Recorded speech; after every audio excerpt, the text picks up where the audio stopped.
Bismillahirrahmanirrahim. Assalamualaikum dan selamat sejahtera kepada Miss Irma Suriani binti Jazrin. Cara kami, kami Kumpulan 8 telah memilih tajuk iaitu mengapa segelintir rakyat Malaysia tidak mempercayai vaksin. Bagi tugasan membuat keputusan. Ahli kami terdiri daripada 5 orang iaitu Nurizatul Syamira binti Syamsul, Nur Najwa binti Hamdan, Julia Farisha binti Muhammad Rais, Nur Yasmin Najwa binti Nurhan, dan terakhir Emily binti Alias. Okay, seterusnya untuk pengenalan saya serahkan kepada Nur Najwa binti Hamdan. Pengenalan untuk vaksin. Vaksin adalah bahan yang digunakan untuk merangsang penghasilan antibodi dan ia memberikan juga kekebalan terhadap satu atau beberapa penyakit yang mengandungi sedaan biologi dan mikroorganisma untuk menyebabkan penyakit atau dibuat secara sintetik yang menyebabkannya. Dalam beberapa tahun kebelakangan ini, juga mencatatkan peningkatan kadar penyakit cegahan vaksin sama ada di peringkat global maupun nasional. Sebagai contohnya, Malaysia mencatatkan 150 ganda peningkatan 3 penyakit cegahan vaksin. Kanak-kanak iaitu difteria, measles dan pertussis berbanding 10 tahun yang lalu. Di Malaysia ini juga, penetapan keperluan vaksinasi terhadap kanak-kanak masih di peringkat saranan yang sangat digalakkan. Kepada ibu bapa, ini bermaksud belum ada tindakan undang-undang yang dikenakan sekiranya terdapat mana-mana ibu bapa yang cegah, yang enggan dalam menyuntik vaksin kepada anak-anak mereka dalam menerusi program imunisasi kebangsaan. Vaksinasi ini juga merupakan salah satu usaha pencegahan kepada penyakit-penyakit yang boleh dicegah oleh vaksin. Pengambilan vaksin ini juga merupakan sesuatu yang sangat ditekankan, terutamanya kepada golongan kanak-kanak, memandangkan tahap imuniti badan mereka masih dalam proses pembinaan dan perlu diperkuatkan oleh semua. Baiklah, objektif yang terdapat dalam kajian ini adalah untuk mengkaji kaedah klinis supaya masyarakat menerima vaksin.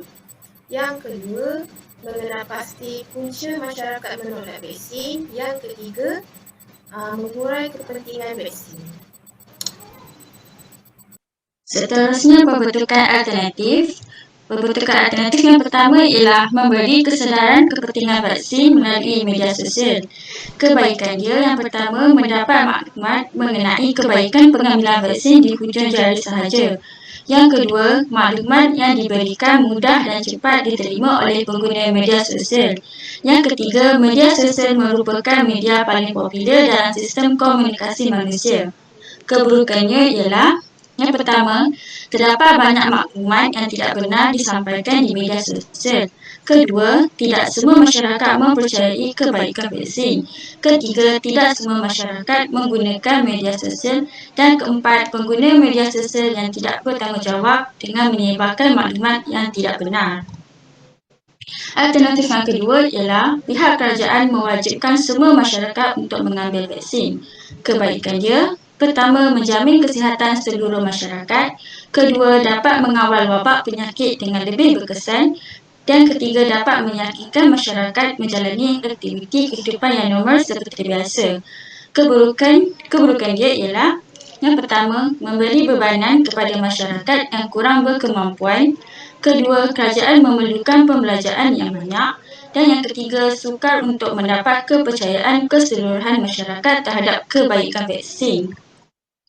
Alternatif yang terakhir ialah mengenakan denda kepada yang tidak mengambil vaksin. Kebaikan dia yang pertama, masyarakat akan mematuhi peraturan yang telah ditetapkan oleh kerajaan. Yang kedua, masyarakat akan menjadikan peraturan tersebut sebagai amalan kehidupan. Dan yang ketiga, masyarakat berasa takut akan denda. Keburukannya pula, yang pertama, kesukaran untuk menentukan jumlah denda yang sesuai untuk dikenakan. Yang kedua, memerlukan kelulusan kabinet untuk melaksanakan peraturan baru. Dan ketiga, masyarakat sukar untuk menerima denda yang dikenakan. Analisis maklumat setia alternatif. Yang pertama, memberi kesedaran kepentingan vaksin melalui media sosial. Kebaikannya mendapat maklumat mengenai kebaikan pengambilan vaksin di hujung jari sahaja. Maklumat yang diberikan mudah dan cepat diterima oleh pengguna media sosial. Kontranya, tidak semua orang membaca poster. Masih ada orang yang tidak mempercayai vaksin. Akibat melaksanakan alternatif ini, penyampaian tidak sampai kepada semua orang dan masih ada segelintir masyarakat yang tidak mempercayai vaksin. Alternatif kedua, pihak kerajaan mewajibkan semua rakyat mengambil vaksin. Kebaikannya menjamin kesihatan seluruh masyarakat. Yang kedua, dapat mengawal wabak penyakit dengan lebih berkesan. Dan ketiga, dapat meyakinkan masyarakat menjalani aktiviti kehidupan yang normal seperti biasa. Dan terakhir, rakyat percaya keputusan pihak kerajaan dengan mewajibkan mengambil vaksin. Keburukannya, memberi bebanan kepada masyarakat yang kurang berkemampuan. Sukar untuk mendapat kepercayaan keseluruhan masyarakat terhadap kebaikan vaksin. Akibat melaksanakan alternatif ini, imuniti penerima vaksin akan dicapai apabila sistem imun tubuh berjaya merangsang penghasilan antibodi yang diperlukan untuk melindungi diri daripada patogen penyebab jangkitan. Yang kedua, semua rakyat akan menjadi sihat dan percaya akan vaksin. Alternatif ketiga, mengenakan denda kepada yang tidak mengambil vaksin. Kebaikannya, masyarakat akan mematuhi peraturan yang telah ditetapkan oleh kerajaan. Yang kedua, masyarakat akan menjadikan peraturan tersebut sebagai amalan kehidupan. Yang terakhir, masyarakat berasa takut akan denda. Keburukannya pula, masyarakat memandang rendah dan tidak ambil berat mengenai denda tersebut.